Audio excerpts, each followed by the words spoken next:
हरिहंत सिद्ध सूर्य उपाध्याय साधु सर्व अर्थ के प्रकाशी मांगलिक उपकारी तिनको स्वरूप जाने राग तिन भई जो भक्ति काय को नमाए स्तुति को उचारिए धन्य धन्य तिन ही ते काज सब राज भये कर जोड़े बारे बारे वंदना हमारी है मंगल कल्याण सुख सो हम चाहत है ओ मेरी ऐसी दशा जैसी तुम धारी है ओ मेरी ऐसी दशा जैसी तुम धारी है ओ मेरी ऐसी दशा जैसी तुम धारी है।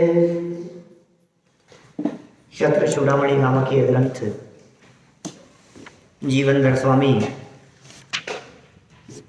काष्ठांगार पर विजय प्राप्त करने के उपरांत अपने सुख सुविधाओं और शांतिपूर्वक रहने लगे। राज्य प्राप्त करके उनके हृदय में प्रसन्नता का अनुभव हुआ और फिर नीतिकारों ने यह कह दिया कि भाई सुनो, जिस चीज की लंबे समय से प्रतीक्षा होती है उस वस्तु को प्राप्त हो जाने पर आनंद भी उतना ही होता है। जैसे जैसे लंबा समय होता चला जाता है तकलीफ बढ़ती है, लेकिन वस्तु के प्राप्त हो जाने पर आनंद भी मिलता है। और यह सब कहते हुए विशेषार्थ में जो मार्मिक बिंदु यहाँ रख दिया था कि भाई तू किसी पर वस्तु के कारण दुखी नहीं है। जगत की कोई भी वस्तु, जगत का कोई भी पदार्थ तुझे दुखी नहीं कर सकता जब तक कि तू स्वयं अपने आप से दुखी नहीं। इसका मतलब तेरा दुखी होना और तेरा दुखी नहीं होना ये किसी दूसरे के हाथ में नहीं है। तेरा रिमोट कंट्रोल किसी और के पास में दे देना ये तेरी ही मूर्खता है। तू अपने भ्रम से दुखी है। तेरे जितने दुख दिखाई देते हैं, जिन्हें तू दुख कह करके पुकारता है, उनमें 90%, 95%, 99% दुख ऐसे होंगे जो वास्तव में सिर्फ काल्पनिक है। काल्पनिक माने सोच सोच करके दुखी है। ये सब बातें कल हमने इस तरह की बातें आपके बीच में की है। हम अपनी ही सोच से दुखी हैं। चेहरे के निशान को देख करके, सर के बालों को देख करके, निकले हुए दांतों को देख करके खुद ही दुखी हो रहा है। अब दूसरे को क्या मतलब है? अब दीपेश जी के कुछ बाल सफेद आ गए हैं, वो तो मुझे क्या टेंशन है मतलब, लेकिन इनको जरूर टेंशन होती है। ये है ना, ये ऐसा मैंने कौन किसकी वजह से, मेरे सर में बाल कम है तो किसको तकलीफ है? मैं कहता हूँ सुमित प्रकाश जी को देख करके आप लोगों को किस किस को टेंशन होती है सर में बाल नहीं हो तो? आपको लगता है ये कैसे रहते हैं यार? क्योंकि क्या ठीक है जो जैसा रहता है, लेकिन खुद जब आईने में के सामने खड़ा होता है तो खुद ही तकलीफ पाता है। अपने हर्षवर्धन है ना, हर्ष तो कहता है मैंने बहुत सालों से आईना नहीं देखा। जरूरत ही नहीं। आईना क्यों देखना? आईना सर में बाल है नहीं, अब बिल्कुल साफ रखता है क्या? मतलब जरूरत ही नहीं है हमारे। मैंने कहने का मतलब यह है कि ये जीव स्वयं ही अपने आप के बारे में सोच सोच कर दुखी होता रहता है। आज तो मैं अच्छा नहीं लग रहा, आज तो मेरा शर्ट अच्छा नहीं लग रहा, आज मेरा कुर्ता पसंद नहीं आ रहा, हिरासत के निशान लग गया, लोग क्या सोचेंगे, वो क्या सोचेंगे, उनके दिमाग में क्या? कोई कुछ नहीं सोचता है। ये दुनिया है, सब तरह के लोग हैं, सब तरह के चेहरे हैं, सबके चेहरों पे निशान है, किसी के नहीं है सब चलता है। उसमें क्या दम है? सोच लो उसमें क्या फर्क पड़ता है? क्यों दुखी है तू? खाम में दुखी है। तो ये कहा यहाँ इन्होंने कि भाई आज तक अनादि काल से न किसी परद्रव्य ने तुझे दुखी किया है, अनादि काल से नहीं किया। वर्तमान में भी यदि तू दुखी है तो किसी पर वस्तु के कारण दुखी नहीं है, और भविष्य में भी दुखी होगा तो किसी पर वस्तु के कारण दुखी नहीं होगा। भूतकाल, वर्तमान और भविष्य, इन तीनों के दृष्टि से गहराई से विचार करें तो आगम ये कह रहे हैं, भगवान महावीर स्वामी की वाणी ये कह रही है कि तू किसी पर वस्तु के कारण सुखी भी नहीं होता और दुखी भी नहीं होता। तुझे यदि इस प्रकार का भ्रम हो कि ये मिल जाएगा तो मैं सुखी हो जाऊंगा, तो तू कभी सुखी नहीं हो सकता। वस्तुओं का संयोग और वियोग सदा काल चलता ही रहता है। यदि तू पर वस्तु से सुखी मानेगा तो कभी सुखी नहीं हो पाएगा, क्योंकि पर वस्तु जैसा तू चाहता है वैसा मिलेगी नहीं, और मिल भी जाएगी तो रहेगी ही नहीं। एक वाक्य लिखा था यहाँ पर, तो सब वापस हटा दिए हैं, काफी सालों से लगे हुए थे, जब गंदे हो गए खराब हुए तो वो दोबारा करेंगे इस तरह का कुछ।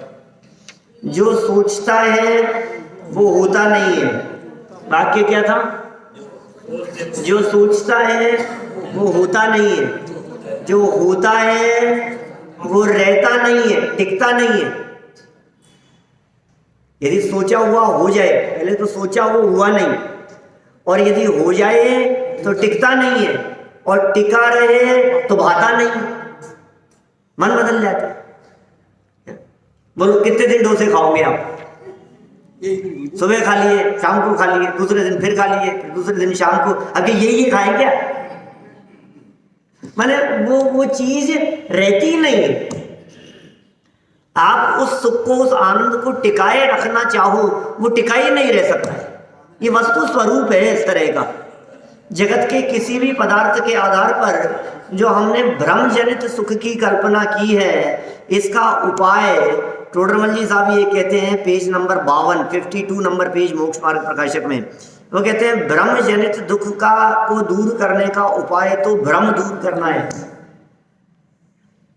तो दुखी कैसे? भ्रम से, गलतफहमी से, अपनी मान्यता से। तो अब सुधार कैसे हो कि भ्रम दूर कर लो, ये गलतफहमी दूर हो जाए तो सुखी हो जाए। सारा दुख गलतफहमी की वजह से है। हम जितने परेशान हैं वो सब अपनी ही गलतफहमी की वजह से परेशान हैं, बाकी तो कौन परेशान करता है? बच्चों ने यदि कहना नहीं माना और आप परेशान हो रहे हैं तो बच्चों ने किया क्या परेशान? आपकी सोच में। कोई यदि आपका कहना नहीं मान रहा है, कोई यदि आपके विपरीत चल रहा है, तो उसने दुखी किया क्या आपको? कि हाँ साहब कर ही तो रहे हैं, देखो आप ये मान नहीं रहे कहना, तो तू मान ले कि ये नहीं मानेंगे। ऐसा क्यों नहीं मान लेता है? अपनी श्रद्धा में, अपने अभिप्राय में इस बात को क्यों नहीं सुधार लेता है कि यह जगत हमारे अधीन नहीं है, हमारे अनुसार नहीं चलता, जगत हमारे अनुसार नहीं चलता, ये दुनिया हमारे हिसाब से नहीं चलेगी, सारा जगत अपने अपने स्वतंत्र परिणाम अनुसार चलता है। तो यदि इस बात को स्वीकार कर ले वे तो फिर दुख का कोई काम नहीं है।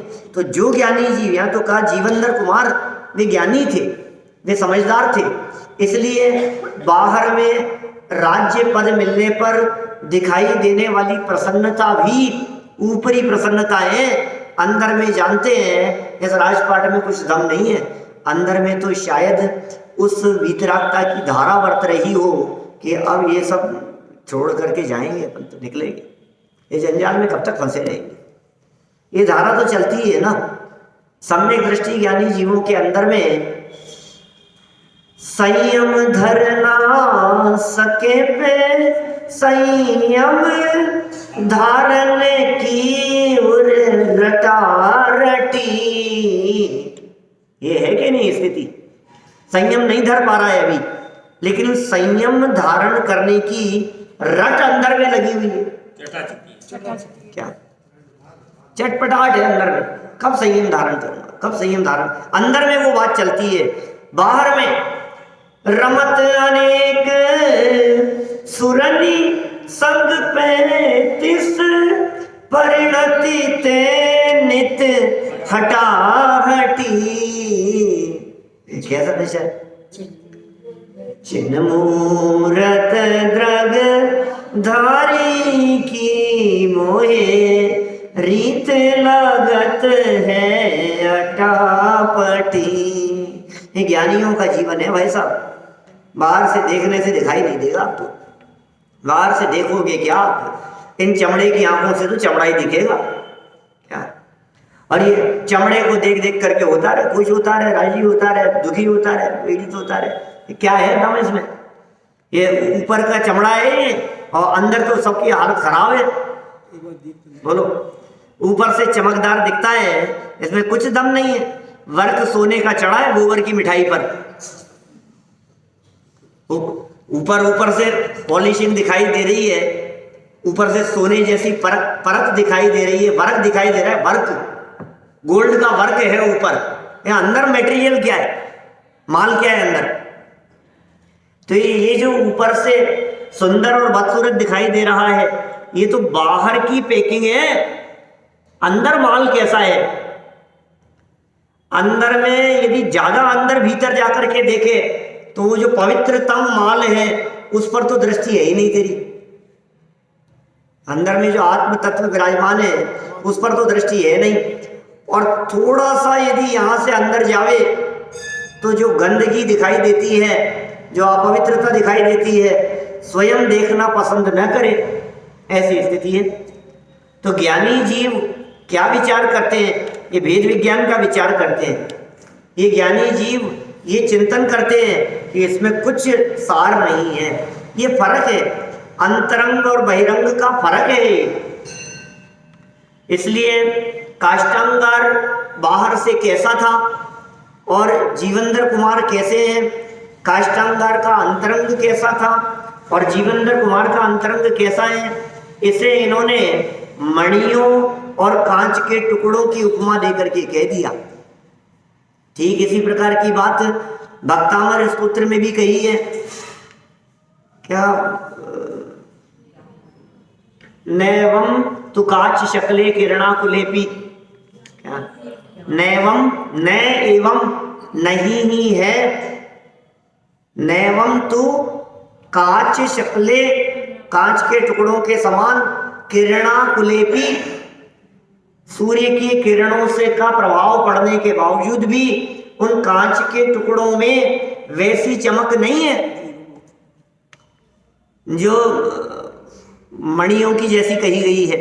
ऊपर का है ना, ऊपर वाले इसके ऊपर लाइन है, क्या है? ज्ञानम यथा त्वयि विभाति कृतावकाशम, नैवं तथा हरिहरादिषु नायकेषु, तेजस्फुरन्मणिषु याति यथा महत्त्वं, नैवं तु काच शकले किरणाकुलेपि। बोलो, कितने सुंदर मार्मिक बात कह दी है। हे जैनेन्द्र देव, हे आदिनाथ भगवान, कहाँ आपका दिव्य ज्ञान, क्या आपका केवल ज्ञान? ज्ञानम यथा त्वयि, आप में विभाति, सुशोभित होता है। हे ऋषभ देव प्रभु, जैसा ज्ञान आप में सुशोभित होता है,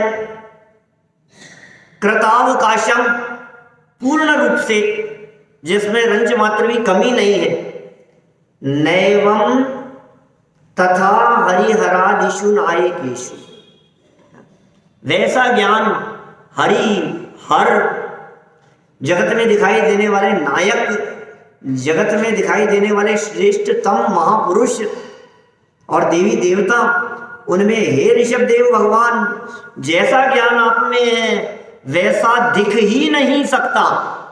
और फिर उदाहरण दे दिया, कहा तो मणियों का स्वाभाविक प्रकाश और कहा कांच के टुकड़ों का प्रकाश। कांच के टुकड़ों में, और कांच के टुकड़ों में कितनी भी रोशनी डालो आप ऊपर से, उनमें वो चमक आ ही नहीं सकती जो चमक रत्नों में आती है। विशेष प्रकार के रत्नों में तो ऐसी विशेषता होती है कि ज्यों-ज्यों लाइट पड़ती है त्यों-त्यों उसकी चमक और वो स्वाभाविक प्रकाश के कारण वो बढ़ती चली जाती है, ऐसा है। और इसकी तो हालत खराब है कांच के टुकड़ों की। तो जगत के सब लोगों के लिए कांच के टुकड़ों की उपमा दे दी। और हे ऋषभ देव भगवान, आप रत्नों के समान हो। ये यहाँ रत्न प्रकाश, मणियों का प्रकाश, और दूसरी तरफ कांच के टुकड़े, ये उपमाएं यहाँ काष्टांगार और जीवंधर के स्वरूप के संदर्भ में प्रस्तुत की गई। 504 नंबर पेज पर आगे 3 नंबर का श्लोक है इस 11वें लंब का। देखिए आप, सज्जन बुद्धिमान मनुष्य की विशेषताएं। ओहो, यहाँ तो सब बुद्धिमान है हमारे सामने। अब कौन कौन कितना बुद्धिमान है और उनमें क्या विशेषताएं होती है, ये ध्यान रखने योग्य है। कौन बुद्धिमान है? यदि आप अपने आप को बुद्धिमान समझते हैं तो परखिए अपने आप को इस तीसरे श्लोक से। आप यदि अपने आप के बारे में ऐसा समझते हैं कि हम सज्जन हैं, हम तो बहुत सज्जन हैं, तो आप अपने आप को परखिए इस श्लोक के आधार पर। इसमें दी है कसौटी, अपने आप को कस के देखने के लिए। हम इस कसौटी पर कितने खरे उतरते हैं, किसी और की तरफ उंगली उठाने की जरूरत नहीं है। अपने में कमियां हो तो उन्हें सुधार लें और अपने जीवन को ऐसा पवित्र बनाने का प्रयास करें। देखिए, पढ़ते हैं 3 नंबर का यह श्लोक। कृतीनामेक रूपाई वृत्तिः संपद संपदौ नहि नादे तो ये देरस्य विक्रिया।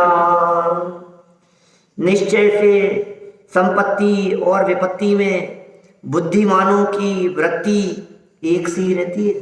लो, होकर सुख में मग्न न फूले, दुख में कभी ना घबरावे।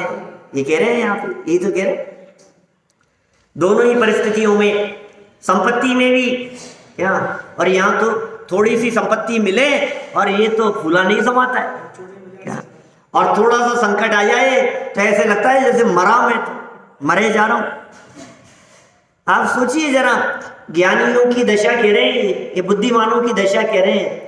बुद्धिमान लोग, सज्जन लोग बाहर से प्रभावित नहीं हुआ करते, पर से अप्रभावित रहते हैं, संयोगों से अप्रभावित रहते हैं।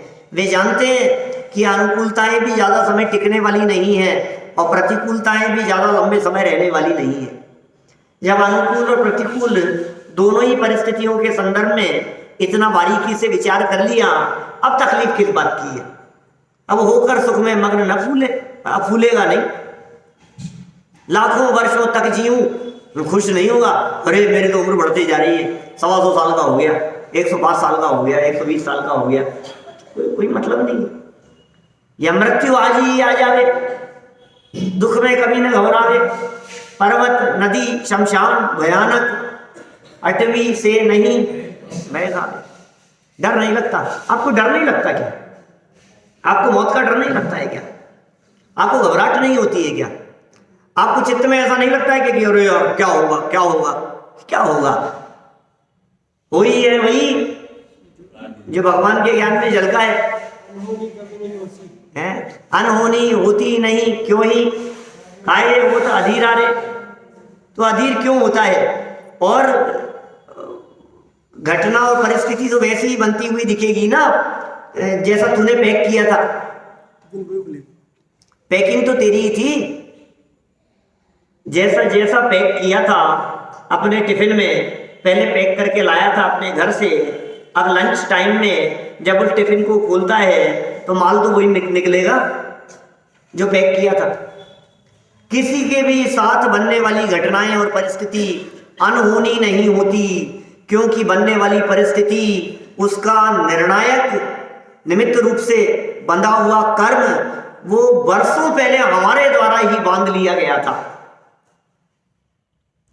इसलिए कुछ अनहोनी नहीं हुई है, घटना कुछ नई नहीं घटी है। जो भी घटी है परिस्थिति, वो घटना हमने बांध ली थी पहले। हमने ही अपने उपयोग में उन बातों को बांधा है, अपने कर्म से, अपने परिणामों से, अपने विचारों से, चिंतन से, सोच से, वो हमने ही बांधा है पहले। इसका मतलब बांधा है का मतलब उसको विद रिटन परमिशन दी है उस कर्म को हमने कि तू हमारे साथ में ऐसी परिस्थिति बनाना। ये परमिशन हमारे द्वारा दी हुई है। ये कर्म कोई बहुत सज्जन है, ये कर्म ऐसे ही नहीं आते, जबरन नहीं आएंगे आपके ऊपर, बिना आमंत्रण के नहीं आएंगे। बहुत सज्जन है ये कर्म। और आने के बाद यदि तुम कहोगे, तुम कहेंगे भाई साहब ये रहा तुम्हारा निमंत्रण। भूतकाल में 6 दिन पहले इतने बजकर इतने मिनट पर तुमने जो ये विचार किया था, हम तो इसलिए आए हैं। 2 महीने पहले तुमने उनके बारे में जो ऐसा विचार किया था, ऐसा सोचा था, ये हम तो उस वजह से आए हैं यहाँ पर। पिछले भाव में तुमने ऐसा किया था, बचपन में तुमने ऐसा किया था, युवावस्था में तुमने ऐसा किया था, इनके साथ तुमने ऐसा किया था। बैठे बैठे तुम खाम खा के बुने जा रहे थे वो जाल, अभी ये तो आएगा ही जो तुमने बुना था, ये सब फल मिलेगा। तो कोई भी घटना और परिस्थिति अनहोनी नहीं होती, इसलिए ज्ञानी व्यक्ति बनने वाली प्रतिकूल परिस्थिति के बारे में भी बहुत शांत चित्त होकर विचार करते हैं और बनने वाली अनुकूल परिस्थितियों में भी बहुत शांति से विचार करते हैं कि ओहो इसमें भी हमारा क्या है। जग में जिसको निज कहता मैं, वह छोड़ मुझे चल देता है। ये तो होगा ही ना, जग में जिसको हम अपना कहते हैं ये छोड़ करके जाने ही वाले हैं। दो है ना पति पत्नी, एक तो जाएंगे ना पहले, ये जोड़ी टूटेगी ना कभी तो। बोलो आप तैयार हैं इस जोड़ी को टूटने के लिए? अरे नहीं साहब शुभ शुभ बोलो, ऐसे क्यों बोलते हो? क्या शुभ शुभ बोले? जो सच्चाई की खबर जिसे है, वास्तविकता की खबर, वो शुभ है। अशुभ तो ये है कि तू उस सच्चाई को अनदेखी करता है, ये अशुभ है। आप समझ रहे हैं? मौत आ जाएगी, मर जाएंगे, ये कोई अशुभ बातें नहीं है। ये आपको वस्तु स्थिति और यथार्थता की याद दिला रहा है, ये शुभ है। आपको मालूम है ज्योतिष शास्त्र वाले ऐसा कहते हैं, आप कोई भी रोड पर चलते हुए सामने से मुर्दा आता हुआ दिखाई देवे तो शुभ लक्षण कहते हैं। तो क्यों शुभ कहते हैं? वो क्या शुभ है और अशुभ है वो सब तत्कालिक परिणामों पर निर्भर करता है, लेकिन उसके पीछे हेतु यह है कि किसी को मरे हुए देखकर, किसी की लाश को निकलते हुए देखकर जो तेरे परिणाम थोड़े भीगे हैं, जो तेरे परिणामों में थोड़ी कोमलता आई है, जो तुझे अपनी भी मौत दिखाई देने लगी है, या जो तुझे तेरे परिणामों में आ गया है कि भाई दशा तो सबकी यही होनी है, तो ये जो परिणाम है इस परिणाम के आधार पर उसे शुभ कह दिया।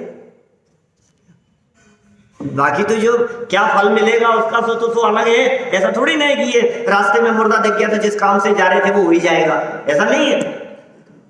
उसके शुभ का अर्थ ये है कि उस घटना को देखकर तेरे परिणामों में क्रूरता चली गई, तेरे परिणामों की तीव्र कषाय चली गई, तेरे परिणामों में कोमलता और मंदता आ गई, इसलिए उसे शुभ कहते हैं। ये सारे ज्योतिष शास्त्र की चर्चा हो, चाहे निमित्त शास्त्र की चर्चा हो, ये निमित्त ज्ञान की चर्चाएं हो, ये सब जितनी भी बातें हैं, चाहे वास्तु शास्त्र की बातें हो, इन सब में कहीं ना कहीं इस तरह की बातें रिलेट होती है।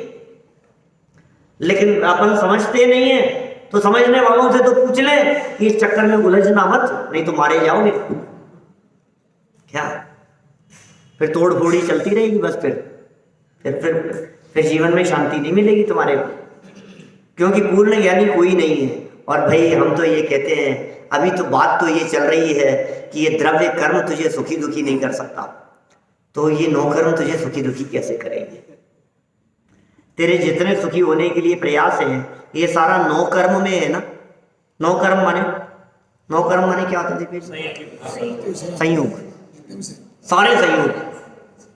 क्या साहब गांधी जी 150 की जयंती चल रही है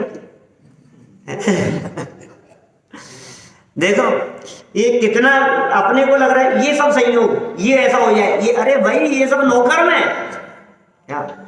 और नौकर्म से तेरे सुख दुख का दूर दूर तक संबंध नहीं है इन नौकर्मों के माध्यम से। तो फिर द्रव्य कर्म तो सुखी दुखी करते हैं, अरे वो भी निमित्त मात्र होते हैं।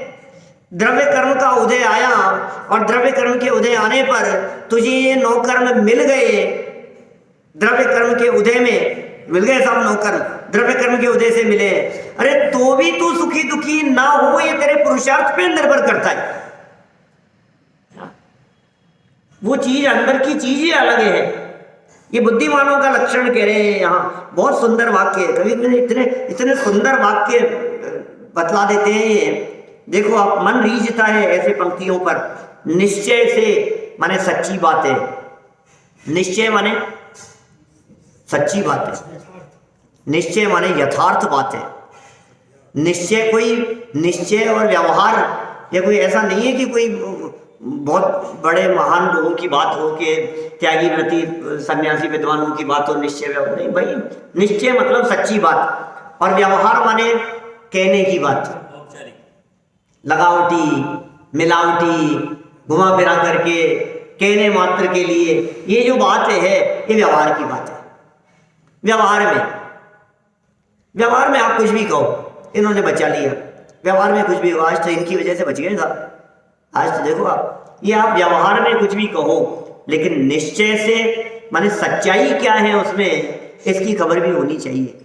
ज्ञानी जीव व्यवहार में कुछ भी कहे, लेकिन निश्चय से वस्तु स्थिति क्या है, इसकी ज्ञानियों को खबर हुआ करती है। ज्ञानियों को खबर है। ज्ञानी जीव वास्तविकता से बेखबर नहीं होते। ऐसा नहीं ज्ञानी जीव बेखबर है क्या, ऐसा नहीं है, बराबर खबर है उनको कि क्या स्थिति। ऐसा बोल तो रहे हो आप, 96,000 रानियां मेरी है, मेरी पत्नियां हैं, बोल तो रहे हो, बोल रहा हूं, लेकिन वस्तु स्थिति जानता हूं कोई किसी का नहीं है। आपको अनुभव है कि नहीं? आप जैसा एक के बारे में अनुभव कर रहे हैं, वैसा वो 96,000 के बारे में अनुभव करता है। जगत में कोई किसी का नहीं है। ये कह रहे हैं निश्चय से संपत्ति और विपत्ति, संपत्ति हो चाहे विपत्ति हो, निश्चय से बुद्धिमानों की वृत्ति एक सी रहती है। ओ सच है, नदी के जल से समुद्र में विकार भाव अर्थात मर्यादा का उल्लंघन नहीं। बोलो, ये समुद्र को अच्छा कह रहे हैं। यहां कभी समुद्र के खारे जल को कहकर उसकी आलोचना करते हैं, और यहां तो समुद्र के इस स्वभाव को कहकर उसकी प्रशंसा कर रहे हैं कि कितनी भी नदियां इस समुद्र में आकर क्यों न मिल जावे, लेकिन उसके बावजूद भी समुद्र अपनी मर्यादा का उल्लंघन नहीं करता। अब सुनामी की बातें मत कहना, क्या अभी तो कुछ ना कुछ तो रहे होंगे कारण, लेकिन सिर्फ नदियां उनमें आकर के मिलती रहें समुद्र में, तो समुद्र में एक बड़वानल कहते हैं उसे, समुद्र की अग्नि को अंदर जाकर के बड़वानल, अनल माने होता है अग्नि, बड़वानल समुद्र की अग्नि, वो उसके लेवल को मेंटेन रखती है, वो उसकी मर्यादा का उल्लंघन नहीं करने लगती।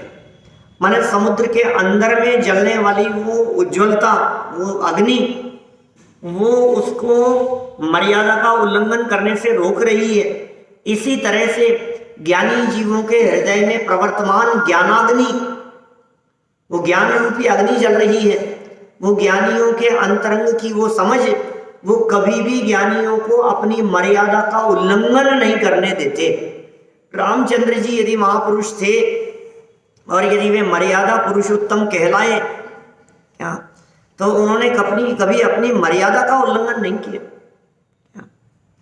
आप रामचंद्र जी का जीवन कैसा था, ये रामानंद सागर ने जो, अरुण गोविल ने जो रोल किया उसमें रामायण में, माने वो उसकी आप मुद्रा को देखो, कभी खोल करके देखो आप उसे, YouTube पे सारे वीडियो अवेलेबल हैं उसके, सब मिलते हैं, तो आपको लगेगा यार ये क्या व्यक्ति है। आपको उसका जो चेहरा दिखता है, दिखेगा, कभी देखना उसे खोल करके। कितने 30 साल पुरानी बात हो गई, लगभग 29 साल पुरानी, सन 90 की बात है, 90-91 के आसपास चलती थी वो, 28-30 साल पुरानी बात है। लेकिन जितने लोग बैठे हैं सब ने देखा है उन दृश्यों को। 30 साल पहले के भूल गए आप, कभी उसको अपने मोबाइल की स्क्रीन पर दोबारा खोल करके देखो, फिर देखो उसके चलने का तरीका, फिर देखो उसके बोलने का तरीका, फिर देखो उसके चेहरे के हाव भाव, एक्सप्रेशन, तो आपको लगेगा कि यार ये सच में राम ही उतर करके आ गया है क्या। और यही कारण है कि लोगों ने उसमें राम की कल्पना की। ये घटनाएं तो सबको पता ही है। जब उसे किसी बार में बैठे हुए सिगरेट पीते हुए शराब के सामने देखते थे तो लोगों के दिल में कितना आघात पहुंचता। वो सड़क पे जहां से गुजरता था लोग उसके पैरों पड़ जाते थे, ये राम है तो, क्यों वो उसकी छवि उसी तरह की थी। तो जैसे रामचंद्र जी, क्यों कैसी छवि थी उनकी, मर्यादा पुरुषोत्तम। आप कल्पना कर सकते हैं पिताजी ने उसे 14 वर्ष के वनवास की बात कही, मिलेंगे आपको कोई ऐसे पुत्र जो कम से कम ये भी नहीं कहे पिताजी और सोच लो, कुछ चले तो जाऊंगा ही, आप कह रहे हो तो बोलो आपकी आज्ञा को टालूंगा तो नहीं, लेकिन आप ही देख लो ये कोई क्या वाजिब है क्या? कुछ भी नहीं, कोई बात नहीं, ठीक है। एक वाक्य पलट करके नहीं कहना ये क्या मर्यादाएं हैं, ये कैसे मर्यादा पुरुषोत्तम थे वे। हर ज्ञानी मर्यादा पुरुषोत्तम है, हर ज्ञानी जीवनधर कुमार अपनी मर्यादाओं का उल्लंघन नहीं करेंगे, भरत जी अपनी मर्यादाओं का उल्लंघन नहीं करेंगे, रामचंद्र जी ने अपनी मर्यादाओं का उल्लंघन नहीं किया। जितने महापुरुष आपको पुराण पुरुष मिलेंगे प्रथमानुयोग में, आप उनके जीवन को देखेंगे तो आपको लगेगा ये मर्यादा में रहते हैं। सब तरह से मर्यादा एक तरफ नहीं होती है, मर्यादा 50 तरह से दिखाई देती है। आपकी मर्यादाएं अपने पिता के लिए, आपकी मर्यादाएं अपनी माँ के लिए हैं, आपकी मर्यादाएं पत्नी के लिए, मित्रों के लिए, पुत्रों के लिए, अपनी संतान के लिए, सबके लिए मर्यादाएं हैं। हर जगह पर मर्यादा लागू होती है। सास ससुर की अपनी मर्यादा है, बहुओं की अपनी मर्यादा है, देवरानी जेठानी के साथ में अपनी अलग मर्यादा है। सब हर जगह पर मर्यादा लागू होगी। आपके कार्य करने में मर्यादा लागू होगी, आपके बिजनेस में मर्यादाएं लागू होगी। सब जगह मर्यादा शब्द का प्रयोग अकेला एक ही जगह प्रयोग नहीं हो सकता है। दुनिया के हर स्थान पर सबकी मर्यादाएं अपनी अपनी। हम यदि यहाँ प्रवचन कर रहे हैं तो हमारे वक्तव्य की अपनी एक मर्यादा है। कौन सी बात किस लेवल पर कितनी कही जा सकती है, ये अपनी मर्यादा है। सभा में बैठे हैं तो बैठने वालों की अपनी मर्यादा है। यहाँ आप आकर के बैठे हैं तो किस तरह से बैठा जाए, कैसे बोला जाए, कितना डिस्टर्ब किया जाए, कितना प्रवचन में प्रश्न पूछे जाए, सबकी मर्यादा है अपनी। सभा में आप देखो बालबोध पाठमाला पढ़ते समय अपन ने एक बच्चे ने बीच में प्रश्न किया तो उसने कहा तुम्हें सभा में बैठना नहीं आता, सभा में कैसे डायरेक्ट चालू कर दिया तुमने। तुम्हें यदि सभा में कुछ पूछना है तो हाथ खड़ा करो, फिर खड़े हो, फिर पूछो गुरुजी से कि गुरुजी आप ये कह रहे हो, ऐसे थोड़ी ना कुछ भी होता है। आप क्लास की मर्यादा आपने नहीं देखा कभी स्कूल में पढ़ते समय कैसी मर्यादाएं होती है। स्कूल की मर्यादाएं नहीं है, कोर्ट की मर्यादा नहीं है, हॉस्पिटल की मर्यादाएं नहीं है। कोर्ट में कोई वकील कुर्ता पजामा पहन करके केस लड़ने चला जाए तो मजिस्ट्रेट क्या कहेगा? ड्रेस बदल करके आओ, ये चलेगा नहीं है। यहाँ आपका कोर्ट यही है। यहाँ पर ये साहब ये क्या फर्क पड़ता है कपड़ों से? बहस तो मुझे करनी है, बहस तो मुझे करनी है, और जो कुछ भी केस लड़ना है वो मेरे दिमाग में है। आप कपड़ों को क्यों देखते हो? नहीं चलेगा भाई साहब। वो आपको उस यूनिफॉर्म में जाना ही पड़ेगा, वो उसकी मर्यादा है। स्कूल में यदि आप जा रहे हैं तो स्कूल की यूनिफॉर्म में आपको पहुंचना ही स्कूल की मर्यादा है। दुनिया में हर रेड लाइट आप क्रॉस नहीं करें तो ये आपकी मर्यादा है। ये आप उस लाइट को क्रॉस नहीं करेंगे। आप रोड पर लेफ्ट साइड में चलेंगे तो उसकी मर्यादा है। तो ज्ञानी व्यक्ति कभी मर्यादा का उल्लंघन नहीं करते, उनका जीवन मर्यादित होता है। आप यदि दिन में भोजन कर रहे हैं तो ये मर्यादा है। आपने किसी प्रकार के नियम संयम संकल्प यदि लिए हुए हैं तो मर्यादित जीवन है आपका। अब और कितना खोलूं मर्यादा को, अब आप समझ लो। मैंने सब तरह से मैंने आपको मर्यादा की बात कह दी। मर्यादा क्या होती है इन्होंने कह दिया, भैया समुद्र अपनी मर्यादा का उल्लंघन नहीं करता, ज्ञानी धर्मात्मा पुरुष अपनी मर्यादा का उल्लंघन नहीं करते। मर्यादित जीवन, बोलने की मर्यादा है। ये जो जबान है ना ये खुलती है, मर्यादा में खुलनी चाहिए। क्या मौनम सज्जनस्य लक्षणम मूर्खस्य आभूषणम और सज्जनस्य लक्षणम। समझ रहे हो आप? सज्जन व्यक्ति कम बोलते हैं, महापुरुष कम बोलते हैं। क्या वे ज्यादा नहीं बोलते। कम बोलने वाले व्यक्ति अच्छे कहलाते हैं, वो उनका गुण है कम बोलना। आप कौन सा मूर्खों का? अरे मूर्खों का तो आभूषण कहा गया है, क्योंकि मूर्ख बोलेगा तो पता नहीं क्या बोलेगा, तो तू इस गहने को पहन ले, तेरी प्रशंसा होती रहेगी। लेकिन सच में तो सज्जनों का गुण है कम बोलना। मूर्खों का आभूषण कहा गया है वो अलग मैटर है, लेकिन सज्जन लोगों की सज्जनता कम बोलने में है। तो विलक्षण बुद्धि, जितना कम बोलेंगे आप उतना आप अपनी एनर्जी को, अपनी बुद्धि को, अपने क्षयोक्षम को विकसित करेंगे। संतुलित होगा, सोच समझ करके होगा, विचार पूर्वक होगा। बोलो तो पहले तुम तोलो, वचन सुहित बोला करना। क्या ये भजन बहुत पहले तो बहुत चलता था। यदि भला किसी का कर न सको तो बुरा किसी का मत करना। अमृत न पिलाने को घटने तो जहर पिलाते भी डरना। इसी की लाइन है आगे अंतरे में। बोलो तो पहले तुम तोलो, वचन सुहित बोला करना। हितकारी वचन हो, हित मित प्रिय वचन हो। देखिए मर्यादा का उल्लंघन समुद्र ने नहीं किया। अब हम भी यदि ज्यादा इसी में अटके रहेंगे तो मर्यादा का उल्लंघन हो जाएगा। हाँ, मैंने राजाओं के संबंध में उनकी भाषा समिति के संदर्भ में दौलत राम जी ने शेरडाला में जो पंक्तियां लिखी है, जग सुहित कर सब अहित हर, श्रुति सुखद सब संशय हरे, भ्रम रोग हर जिनके वचन, मुख चंद्र ते अमृत झरे। शेरडाला छठी ढाल की लाइनें हैं, जब आएंगी तब विस्तार से चर्चा करेंगे। देखिए 504 नंबर पेज, और अन्वयार्थ अभी हमने पढ़ा है। सरल अर्थ देखें क्या कह रहे हैं।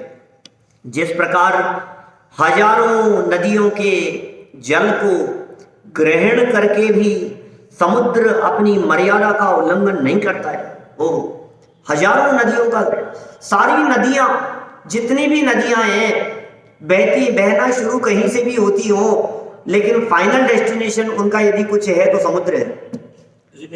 सारी नदियां समुद्र में जाकर के मिलेंगी, समुद्र में जाकर के मिलती है। एक नदी नहीं मिल रही है, हजारों नदियां जाकर के मिल रही है। और यदि आप लवण समुद्र की बात करो, 14,000, क्या बात कर रहे हो। चतुर्दश नदी सहस्त्र परिवृत्ता गंगा सिंधुवा देव नद्य है, आपने ये बात कही, लेकिन गंगा की 14,000 मिल रही है, सिंधु की 14,000 मिल रही है, रोहितास्य 28,000 है, हरिता हरिकांता 56,000 है। बोलो, फिर सीता सीतोदा और डबल है, फिर नारी नरकांता, स्वर्णकूला, रूप्यकूला, रक्ता रक्तोदा, 14 महानदियां, और एक एक नदी की सहयोगी 14,000 नदियां, लाखों की संख्या में नदियां जाकर के लवण समुद्र में मिल रही है। कभी उफान आ जाएगा क्या उसमें? लेवल वही मेंटेन रहता है, लेवल वही मेंटेन रहेगा। क्या बिल्कुल स्पष्ट कहा है कि इतने लेवल रहेगा और बढ़ेगा तो इतना रहेगा। मध्यम विस्तार उसका 11,000 योजन है और बढ़ करके 16,000 योजन तक हो जाता है। तो मध्य में जहाँ विस्तार अलग अलग वर्णन किया है उसका, पूर्णिमा की रात्रि में कहाँ तक पहुंच जाता है, कहाँ तक घटता है, कितना उसका जो बढ़ने और घटने का जो क्रम है, बहुत बारीकी से वर्णन किया है अपने यहाँ तो शास्त्रों में। देखिए क्या कह रहे हैं, उसी प्रकार, ये बात तो समुद्र की हुई, अब कह रहे हैं उसी प्रकार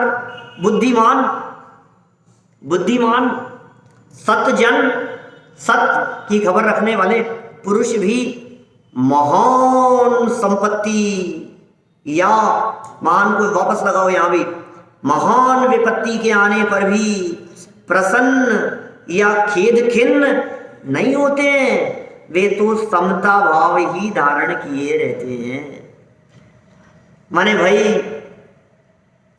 प्रतिकूलताएं जिन्हें प्रभावित न कर सके ऐसे लोग तो जगत में कई मिल जाएंगे। क्या कहा हमने टोलिया जी साहब, क्या कह रहा हूं? प्रतिकूलताएं जिन्हें विचलित न कर पावे ऐसे लोग, ऐसे विशेष लोग दुनिया में कई मिल जाएंगे, लेकिन धन्य है वे महापुरुष अनुकूलताएं भी जिन्हें विचलित नहीं कर पाती। बोलो, विरले हैं वे महापुरुष जो अनुकूलताओं को पाकर के भी विचलित नहीं होते, जो बाहर में सर्व प्रकार की संपदाओं और अनुकूलताओं को पाकर के भी जिनके चेहरे पर रंच मात्र भी अभिमान नहीं दिखाई देता है, वो कठिन काम है। क्या विपत्तियों को दृढ़ता से झेल लेना ये कोई बहुत बड़ी बात नहीं है, झेल लेंगे बहुत, संकट आ गया, कोई बात नहीं, उससे लड़ने की हिम्मत रखने वाले कहीं मिल जाएंगे दुनिया में, जो कई बार बोलते हैं अरे कोई बात नहीं, डट के सामना करो, हिम्मत से काम लो। ऐसे लोग बहुत मिल जाएंगे, ये प्रतिकूलताओं में हिम्मत रखने वाले। लेकिन अनुकूलताएं भी जिन्हें विचलित न कर पावे, वे विरले पुरुष, वे महापुरुष हैं। दादा के वो वाक्य याद आते हैं, कौन से? शारीरिक स्वास्थ्य वाले जो चर्चा की है उन्होंने, उत्तम मार्दव धर्म के प्रकरण में बहुत सुंदर वाक्यांश लिखे उन्होंने, वो पैराग्राफ सुनाता हूं उन्हीं की भाषा में, उन्हीं के शब्दों में। उन्होंने लिखा, जिनका शारीरिक स्वास्थ्य कमजोर होता है, वहीं के शब्द हैं, हूबहू शब्द वाक्य, पूरा पैराग्राफ पढ़ रहा हूं वहां से, पुस्तक से। जिनका शारीरिक स्वास्थ्य कमजोर होता है उन्हें गर्म और ठंडी दोनों ही हवाएं परेशान करती है। थोड़ी सी गर्म हवा लगने पर उन्हें लू लग जाती है और थोड़ी सी ठंडी हवा लगने पर उन्हें जुकाम हो जाता है। ये बातें किन के लिए कही? जिनका शारीरिक स्वास्थ्य कमजोर होता है, उन्हें ठंडी और गर्म दोनों ही हवाएं परेशान करती है। थोड़ी सी गर्म हवा लगने पर उन्हें लू लग जाती है और थोड़ी ठंडी हवा लगने पर उन्हें जुकाम हो जाता है। ये तो उदाहरण दिया। इसके बाद की लाइनें, उसी प्रकार जिनका अंतरंग स्वास्थ्य, आत्मिक स्वास्थ्य कमजोर होता है, उन्हें निंदा और प्रशंसा दोनों ही हवाएं परेशान करती है। निंदा की गर्म हवा लगने पर उन्हें क्रोध की लू लग जाती है और प्रशंसा की ठंडी हवा लगने पर उन्हें मान का जुकाम हो जाता है। सही बात है। क्या ये निंदा की गर्म हवा लगने पर क्रोध की लू लग जाना और प्रशंसा की ठंडी हवा लगने पर मान का जुकाम हो जाना, ये इस बात को दिखाता है कि तुम्हारा आत्मिक स्वास्थ्य कमजोर है। ये तो सज्जन पुरुषों की चर्चा चल रही है, ये तो ज्ञानियों की चर्चा चल रही है, बुद्धिमानों की चर्चा चल रही है। इनका आत्मिक स्वास्थ्य कमजोर नहीं होता, ये अंदर से दृढ़ होते हैं। इसलिए संपत्ति और विपत्ति, ये दोनों ही परिस्थितियां इन्हें प्रभावित करने में समर्थ नहीं हो पाती है। देखिए आप, महान संपत्ति या विपत्ति के आने पर भी प्रसन्न या खेद खिन्न नहीं होते हैं। वे तो समता भाव ही धारण किए रहते हैं। समता रस का पान करो,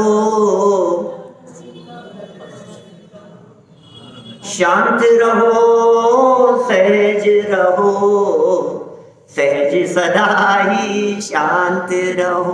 बोलो, तुम तो शांत रहो, बस सहज रहो। तुम सहज और शांति का मार्ग है।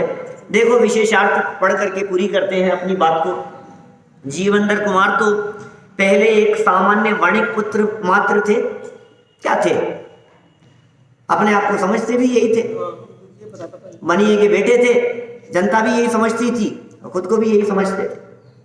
और अब सर्वाधिकार संपन्न राजा बन गए हैं। इनसे ज्यादा अधिकार पूरी राजपुरी नगरी में किसी को नहीं है।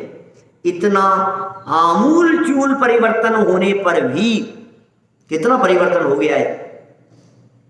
कहां राजा भोज राजा और कहां गंगू तेली है, कहां साधारण सा आदमी और कहां बन गए राजा।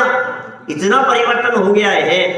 ऐसा नहीं है कि पहले तो आप गरीब थे और अब संपन्न हो गए, वो नहीं। पहले तो गरीब थे और अब राजा बन गए, महाराजा बन गए। अब पूरे नगर में आप ही का शासन चलता है। ऐसा होने पर भी जीवनधर कुमार को किंचित भी गर्व उत्पन्न नहीं हुआ। वाह, वे पहले जैसे ही सरल स्वभावी रहे। सज्जन पुरुष उन वृक्षों के समान हुआ करते हैं, ज्यों ज्यों फल लगते हैं त्यों त्यों झुकते चले जाते हैं। ये सज्जनों का जीवन ऐसा ही होता है।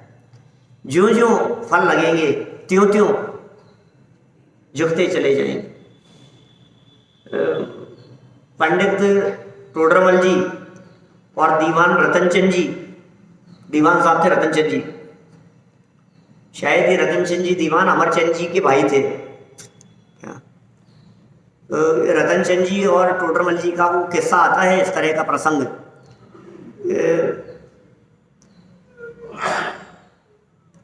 पता नहीं ऐसे इस तरह की पंक्तियां हैं कुछ। उन्होंने रतनचंद जी ने टोडरमल जी से कही कि आप कितनी उदारता से लोगों का सहयोग करते हो,